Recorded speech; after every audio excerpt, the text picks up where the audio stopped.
या बाबा या पुढून या भरपूर जागा आहे पुढं. नमस्कार. वंदे मातरम. 2025 सालात आज सरकारी यंत्रणांमधले जवळपास 90% कर्मचारी आणि अधिकारी वेतनाव्यतिरिक्त मिळणाऱ्या रकमेवरच जास्त जगतायत आणि त्याच्यामुळे आज तुमची माझी भेट झालेली आहे. याचं मूळ जे आहे भ्रष्टाचार आणि त्याला आम्ही सहाय्यभूत ठरणाऱ्या सगळे कामं करतो.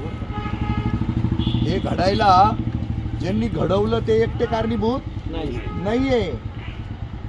आपण रोज भ्रष्टाचरण करत असतो. रोज आपल्या हिताचं तेवढं गावात पटापटा करून घेण्याकडे आपला कल असतो आणि त्याची गोळाबेरीज आज ही 60 बिघे जमीन जाण्यात झालं बरं का रूपांतर. सगळे छोटे आपले स्वतःचे भ्रष्टाचार आपण लपवण्यामध्ये जी काही मेहनत घेतली ना गावात त्याचा परिपाक म्हणजे ही 60 बिघे जमीन जाण्यामध्ये झालं. हे लक्षात घ्या. म्हणजे दरवेळेला आहे ना लोकांकडे बोट दाखवण्यात काही अर्थ नाहीये. मी मुळापासून बोलतो तुमच्याशी. पण असं झालं म्हणून या अत्याचाराला वाचा फोडायची नाही अशातला मी अजिबात नाही. पण तुमच्यातही सुधारणा झाली पाहिजे. छोटे अधिकार आपले जे आहेत ते कुठं इकडे तिकडे गेले तर लगेच भ्रष्टाचार करून ते मिळवण्यामध्ये आपल्याला जास्त स्वारस्य असतं. तर तसं होता कामा नये इथून पुढं बरं का. या माध्यमातून गावामध्ये 2 फाड असावे का? जरूर असावे, पण ते चांगल्या करता असावे, वाईटा करता नसावे. मी अंदाज घेतला की किती पंच तुमच्या बाजूनी तर 18 तुमच्या बाजूनी, 3 त्यांच्याकडे येतं. 3 त्यांच्याकडे असून सुद्धा आज पार्टी जिंकलेली आहे. 3 वाली पार्टी जिंकलेली आहे. लक्षात घ्या. हे झालं पंचांच्या बाबतीमध्ये. गावकऱ्यांच्या बाबतीमध्ये पण आपल्याला त्या पद्धतीचा विचार करायला पाहिजे. आज नैताळ्यासारख्या एकदम जागरूक आणि सेन्सिटिव्ह, मी आता बघते पोलीस स्टेशनला काय ऐकलं, संवेदनशील. नैताळे म्हणजे सगळ्यात संवेदनशील गाव आहे महाराष्ट्रात. कुठेही काही खाटखूट झालं तर पहिल्यांदा 4 शिपाई नैताळ्याला टाकता म्हणजे. आणि तिथं हे झालंय. हे प्रकरण मग अशा प्रसंगामध्ये घडायला पाहिजे होतं सांगा. जर तुम्ही एवढे सेन्सिटिव्ह आहे तर एवढी डेअरिंग करते कस काय माणसं, हा प्रश्न आहे ना. तर आजच्या भेटीमध्ये आपण त्यांना प्रकरण सांगितलं. त्यानंतर त्यांनी दिलेला जो निर्णय आहे तो वेळ काढू वेळ खाऊ असा निर्णय आपल्याला ऐकायला मिळालेला आहे. जरी मला मान्य करता आलं तरी त्याच्यावर उत्तर काढण्यासाठी मला तुमच्या सजगतेची, तुमच्या एकात्मतेची बरं का, तुमच्या एकात्मतेची गरज आहे खूप. तुमच्यात जरी की राहिली नाही तर भावे काय आभाळातून नाही पडला, आला म्हणतर कोला म्हणतो छू, लगेच तुमच्या तुमची जमीन लगेच त्याच्या हात नावं निघणार, लगेच तुमचे नावं लागणार, काही होणार नाही. असं जो आत्तासुद्धा मी केव्हा उपस्थित झालो तुमच्यात, एवढे सगळे आवाज एक झाले तेव्हा आलोय मी. लक्षात घ्या. तर त्याचं मूळ एकी आहे. ती एकी बरकरार ठेवा. आता एक कोणता तरी माणूस मला असा हवा आहे. आता आम्ही तुमचे कागद चेक करायला ज्या वेळेला बसलो त्यावेळेला त्याच्यामध्ये कमी असलेल्या कागदांना हुडकून काढला. आपण ते कागद त्याच्यामध्ये जॉईन करण्याचा प्रयत्न केला. मला अर्जामध्ये ना एक सुद्धा कागद कमी नको आहे. कोणता अर्ज करायचा आहे? PI-ला आपल्याला 420चा गुन्हा दाखल करण्यासाठी जे आवश्यक कागदपत्र लागतात, जे त्यांना सरतपासणी करायची म्हणजे क्रॉस व्हेरीफाय करायचे जे कागद आहे ते सगळे एक गठ्ठा एकदाच गेले पाहिजे. आणि त्याच्यासाठी मी फक्त तुम्हाला 48 तासाची मुदत देणार आहे. किती 48 तासात जर तुमचा अर्ज तिथं गेला नाही तर मी या केसमध्ये डोकं घालणार नाही. कारण 48 तासात जर तुम्ही सगळा तो दस्त तिथं जर जमा करू शकले तर इथं एकवाक्यता आहे असं मला त्याच्यातनं ते मानक सापडणार आहे.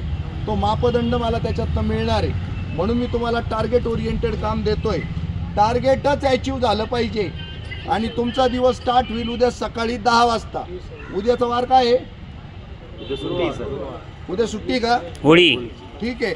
मंगळवारी आपला बुधवारी अशा वेळपर्यंत तुमचा अर्ज तिथं दाखल झालेला पाहिजे आणि तुमचा मला फोन आला पाहिजे. आणि माझा फोन मी उचलला नाही तर मला कारण सांगू नका. हे बघा हा अमोल आहे, कुठे गेला? हे बघा अमोल आहे, समाधान आहे, नाना चांगले, अरुण आहे. या चौघांना फोन करायचा आणि मला हुडकून काढायचं आणि माझ्या कानावर टाकायचं ही रिसिव्ड, आणि सगळे कागद आम्ही जमा केले. आणि तिथून पुढं 8 दिवसांनी म्हणजे पुढच्या बुधवारी याच पद्धतीने आपण त्यांच्याबरोबर मीटिंग लावणार आहे. हे एवढं चाक चौबंद जर काम केलं तर पटापटा निर्णय येतील. नाहीतर राजकारणातले हे अशा मागण्या आणि त्याचा पुरवठा आणि त्याची पूर्तता हे वर्षानुवर्षे चालूच राहतं. तसं जर चालू राहिलं तर आम्ही राष्ट्रवादी काँग्रेसची माणसं आहोत, आम्ही शिवसेनेची माणसं आहोत, आम्ही BJPचे माणसं आहोत. आम्ही जर निर्भयचे आहोत ना, तर पुढच्या बुधवारी काय पाहिजे मला, डायरेक्ट त्यांचं मला उत्तर पाहिजे. त्यांनी काय क्रॉस व्हेरिफिकेशन केलं आणि त्याचा काय रिझल्ट आहे हे पुढच्या बुधवारपर्यंत झालं पाहिजे.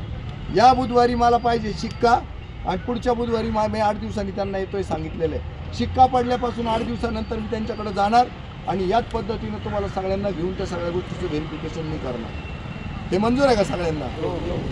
तर आम्ही काहीतरी वेगळे आहोत बरं का, आणि तर तुम्ही काहीतरी वेगळे आहात. नाही तर तुम्ही पण ते सब घोडे 12% असंच होणार. आणि तसं जर झालं नाही तरच आपण कुठेतरी न्याय मिळवू शकू. नाही तर ही सगळं काय चालू आहे माहिती का, लाली लिपस्टिक लावायचे कार्यक्रम, आणि त्याच्यात आम्हाला काही इंटरेस्ट नाही. आम्हाला वेगळं दिसायचंच आहे, आम्हाला वेगळं बसायचंच आहे, आम्हाला वेगळं असायचंच आहे.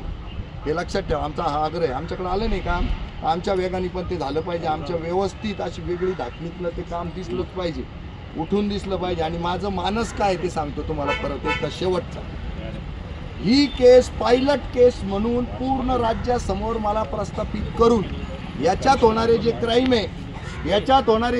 आहेत त्याच्यावर अंकुश आणणं हे माझं प्रमुख उद्दिष्ट आहे. म्हणजे त्याच्यामध्ये आता समजा आज संपूर्ण महाराष्ट्रामध्ये जर 100 ठिकाणी हे लोचे चालू असतील तर आपली केस एकदा निकाली काढली तर 36, 38, 40, 42 असा काउंट आला पाहिजे. म्हणजे आपण किती गुन्हे कमी करण्यात यशस्वी झालो, 60 गुन्हे, कोणी धजावणारच नाही पुढं, अशी जरब बसवायची. आणि त्या कायद्याच्या पुस्तकात मार्गदर्शक तत्वामध्ये असं काही प्रकरण आलं की त्या वकिलांनी एक दुसऱ्याला सांगितलं नाही तर केस काढ रे आणि लढ तिथं जाऊन, की तो जिंकला पाहिजे असा मला बेंचमार्क सेट करायचा आहे.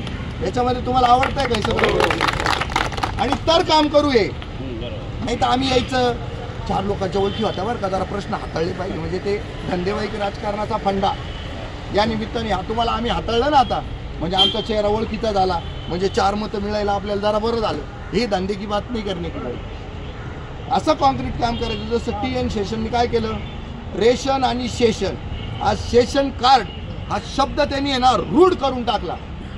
एकदाच गेला त्या पदावर, त्यांनी देशभर शेषन कार्ड डेव्हलप केलं. आणि सगळ्या अनियमितता या निवडणुकांच्या संदर्भातल्या मुळासकट बंद करण्याचा एक यशस्वी प्रयत्न केला. तो जिवंत होता तोपर्यंत 15 वर्ष. आज इलेक्शन कमिशन म्हटलं का घाम फुटायचा माणसाला. तो गेल्यानंतर, तो ढगात गेल्यानंतर ते जे काही ढिल्लं ढाल्लं व्हायचं ते झालंच. पण तो जिवंत होता त्यावेळेला त्यांनी 15 वर्ष तुम्हाला सगळ्या निवडणुका कशा, आचारसंहिता हा शब्द तुम्हाला माहिती तरी होता का? पण त्यांनी ज्या वेळेला तो आचारसंहिता शब्द दिला, कोड ऑफ कंडक्ट, त्या दिवसापासून 15 वर्ष ते 20 वर्ष निवडणुका अतिशय छान पद्धतीनं. लालू प्रसाद यादव सारखा सुद्धा गुंडा माणूस कसा सारखा सरळ झाला होता. तर ही केस ऐका, ही केस बेंचमार्क ठरली पाहिजे. आणि नैताळा केस ही प्रत्येक कोर्टात प्रत्येक वेळेला अशाच वादाच्या संदर्भासाठी म्हणून घेतली गेली पाहिजे. आणि 2 ते 4 दिवसामध्ये पुढच्या याचा आधार घेऊन त्या केसचा फडशा पडला पाहिजे. हे आपलं स्वप्न असलं पाहिजे.